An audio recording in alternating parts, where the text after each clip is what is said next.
Gold FM, 93 or 93.2, island-wide.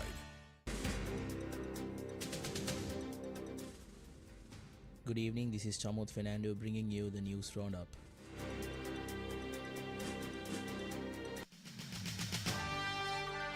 The top story on Gold FM.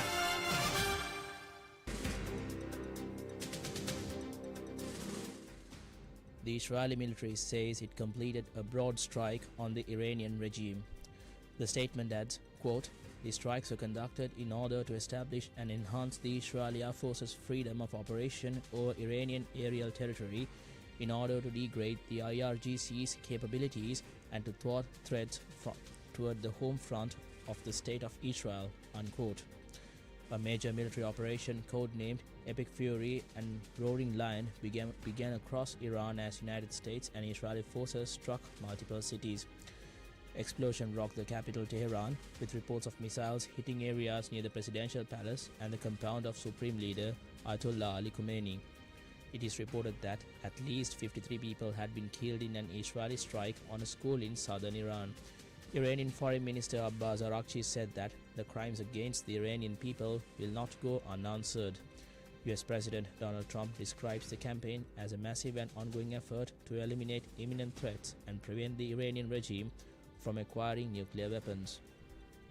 It has always been the policy of the United States, in particular my administration, that this terrorist regime can never have a nuclear weapon. I'll say it again. They can never have a nuclear weapon. That is why in Operation Midnight Hammer last June, we obliterated the regime's nuclear program at Fordow, Natanz, and Isfahan. After that attack, we warned them never to resume their malicious pursuit of nuclear weapons, and we sought repeatedly to make a deal. We tried. They wanted to do it. They didn't want to do it. Again, they wanted to do it. They didn't want to do it. They didn't know what was happening. They just wanted to practice evil. Trump said that Iran's nuclear program threatens his country and its allies. They attempted to rebuild their nuclear program and to continue developing long-range missiles that can now threaten our very good friends and allies in Europe, our troops stationed overseas, and could soon reach the American homeland. The US president also threatened to destabilize the Iranian military. We are going to destroy their missiles and raise their missile industry to the ground. It will be totally, again, obliterated. We're going to annihilate their navy. We're going to ensure that the region's terrorist proxies can no longer destabilize the region or the world and attack our forces and no longer use their IEDs or roadside bombs, as they are sometimes called, to so gravely wound and kill thousands and thousands of people, including many Americans, and we will ensure that Iran does not obtain a nuclear weapon. It's a very simple message. They will never have a nuclear weapon. Iran is responding by launching waves of ballistic missiles at Israel and US military installations across the Gulf. Blasts occur in the skies over Jerusalem, while explosions affect Bahrain, Kuwait, Qatar, and the United Arab Emirates. Airspace across the Middle East remains closed as the conflict intensifies. Taking the situation into account, the Civil Aviation Authority announced that Sri Lankan Airlines and several other carriers have suspended services to the Middle East region, and passengers are urged to arrive at the airport only after contacting their respective airlines. As a result, 10 flights scheduled to operate between Colombo and Middle East were cancelled. Meanwhile, the Ministry of Foreign Affairs says it is in close contact with all Sri Lankan diplomatic missions in the Middle Eastern region amidst the ongoing crisis. Further, the ministry states that there has not been much impact on the Sri Lankans in the Middle Eastern region. For assistance, the Sri Lanka Bureau of Foreign Employment introduced the hotline +9471 980 2822, accessible through WhatsApp.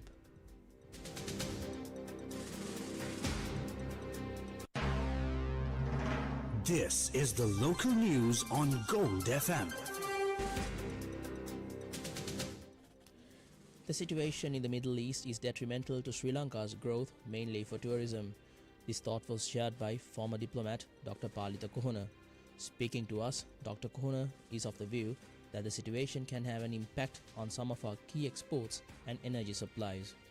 I believe that it's a very unfortunate situation and a difficult situation for South Asian and other Asian countries. For one thing, aviation links with Europe and beyond will be interrupted or affected by the current situation, which is not something that these countries would like to see happen at present, especially given Sri Lanka's own situation at the moment where tourism is doing very well, but the current situation in the Middle East is likely to have an impact on our resurgence in the tourism sector. We also have to remember that there are hundreds of thousands of Sri Lankans employed in the Middle East, and now their safety and security will become an issue. There may even be a situation where we may be forced to evacuate some of our nationals. Recall that this happened during the Iraq War. Again, for Sri Lanka, this is not good news. And then, of course, there are other aspects. Sri Lanka, Iran is a major market for Sri Lankan tea. Middle East is an important market for our tea. Our energy also comes mainly from the Middle East, and that will be affected. So all in all, an upsurge of violence in the Middle East is not good news for Sri Lanka. So we will have to take all this into account when determining how to react to the current situation. It's not going to be easy. It will have to be done with care, but taking into account the fact that most of the protagonists in the current conflict are countries with Sri Lanka has good relations as well as very important economic relations. Opposition leader Sajid Premadasa says the 10th coal shipment brought to the Norachole power plant by the current administration fails to meet the required quality standards. Speaking during a special briefing to the media today, the opposition leader stated that assessments reveal significant discrepancies in the specifications. Meanwhile, Lanka Coal Company issued an emergency procurement notice for the acquisition of 300,000 tons of coal. This move aims to secure essential supplies for the Norachole power plant during the March to April period of 2026. Authorities obtained detention orders for 4 individuals, including a woman and a former Army intelligence officer, following a massive drug bust in Ambalangoda and Ahungalla. The Balapeti magistrate sanctioned their interrogation until the 5th of next month. Operation details revealed the seizure of over 27 kilograms of heroin and crystal methamphetamine, valued at approximately 500 million rupees, alongside a significant cache of live ammunition. Senior DIG Kitsri Jayalat confirmed that a suspect intercepted on a motorcycle provided the intelligence leading to a house raid in Galduwa. Investigations link the operation to an organized criminal figure currently residing overseas.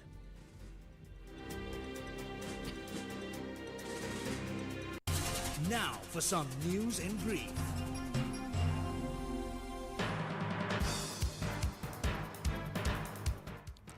A protest was held today in Jaffna and Batticaloa against the new Protection of State from Terror Bill.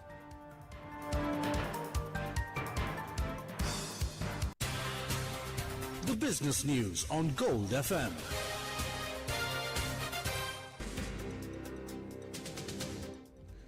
Confidence in Sri Lanka's financial system has remained steady in the short term but has seen a decline for the medium-term outlook. This is according to the latest systemic risk survey released by the Central Bank of Sri Lanka. CBSL noted that the survey, conducted between December 2025 and January this year, reveals that market participants are increasingly concerned about geopolitical tensions and natural hazards.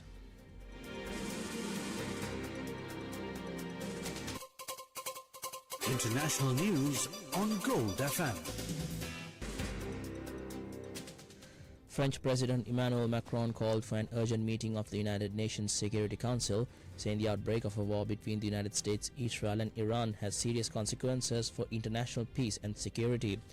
Meanwhile, the Russian Foreign Ministry condemned the joint military action by the US and Israel against Iran, describing it as an unprovoked act of aggression against a sovereign state. Entertainment news on Gold FM. Oscar-winning actress Susan Sarandon says she was fired by her agency and effectively blacklisted in Hollywood after calling for a ceasefire in Gaza, making it making it impossible for her to work in major US film or television. Sarandon, who was dropped by UTA in 2023 after speaking at a pro-Palestine rally in New York, said she has since found work through agents in England and Italy and now specializes in independent films.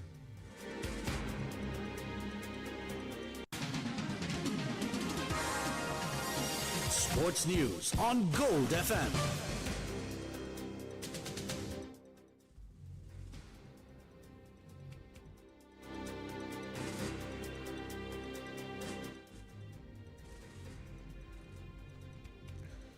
Pakistan is currently at 203 runs for the loss of 5 wickets in the final Super 8 encounter against Sri Lanka.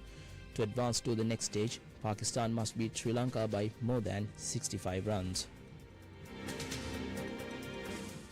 That's it from the news roundup. Have a